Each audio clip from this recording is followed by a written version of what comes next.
जय गुरुदेव मेरे प्यारे भाई बहनों, मैं इंदिरा रावत राजस्थान अजमेर से। प्यारे भाइयों और बहनों, कहो कैसे हो? गुरु की दया से आप अच्छे ही होंगे। प्यारे भाइयों और बहनों, आज मैं आप लोगों के सामने ईश्वर की भक्ति करने की सही उम्र कौन सी है और किस उम्र में हमें ईश्वर की भक्ति करनी चाहिए, इस बात को एक छोटी सी कहानी के माध्यम से समझाना चाहती हूँ। कि एक गांव के अंदर, पहले के गांव में रहट चला करता था, तो एक कुएं पर रहट चल रहा था और उसके द्वारा कुएं से पानी निकाला जा रहा था और उन पानी से ही खेतों की सिंचाई की जा रही थी। तो एक आदमी अपने घोड़े को लेकर वहाँ पे पानी पिलाने के लिए गया।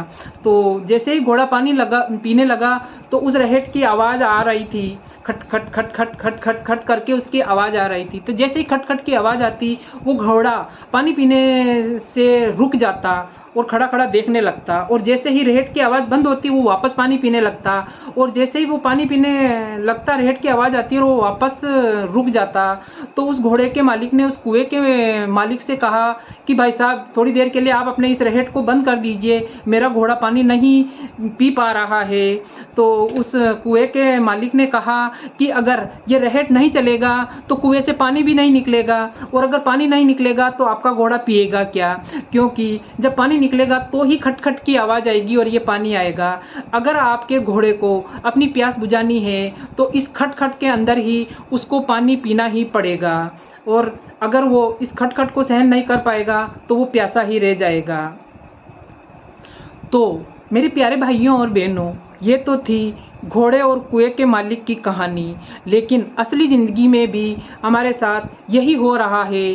कितने ही लोग हैं जो ईश्वर की भक्ति करने के लिए बताते हैं कि हम भक्ति तो करेंगे, लेकिन कुछ उम्र निकल जाने के बाद में, जैसे कि कोई कहता है 50 के बाद में, कोई कहता है 60 के बाद में, कोई कहता है कि मेरे बच्चों की शादी हो जाए, कोई कहता है मेरा ये बिज़नेस पूरा हो जाए या मैं रिटायरमेंट हो जाऊं, उसके बाद में मैं मालिक की भक्ति करूंगा, अभी कौन सी मेरा भक्ति करने की उम्र है।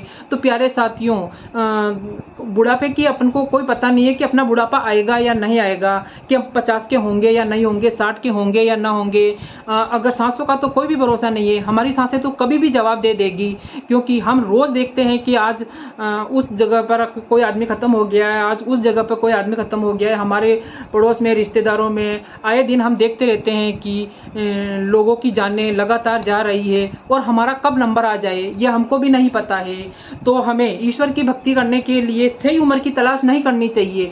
अगर वास्तव में अगर ईश्वर की भक्ति करनी होती है तो वो सिर्फ जवानी में ही की जाती है, कि इसके अंदर हमारा शरीर भी मजबूत होता है और हमारे शरीर के सारे अंग भी काम करने लायक होते हैं। अगर बुढ़ापा आने के बाद में हम सोचेंगे कि अब हम सत्संग करें, या अगर हम कहीं सत्संग में जाएं, तो न तो हमारा शरीर साथ देता है, न हमारे घुटने साथ देते हैं, और न हमारे हाथ पांव साथ देते हैं, तो हम कहीं सत्संग में भी नहीं जा सकते हैं। वहाँ जाने के बाद में भी लोगों की उम्र हो जाने के बाद में शरीर के अंदर बीमारियां घर कर जाती है, तो वो न तो वो ढंग से बैठ पाता है, न ढंग से लेट पाता है, और उसको दवाइयों की भी आदत हो जाती है, तो वो कहीं बाहर निकलने की सोच भी नहीं सकता है, और उस टाइम वो कमा नहीं पाता। तो उसके बाद में खर्चा करने के लिए, सेवा देने के लिए इतने पैसे भी नहीं रह पाते हैं, क्योंकि वो जो ज़िंदगी भर कमाता है वो अपने परिवार में लगा चुका होता है।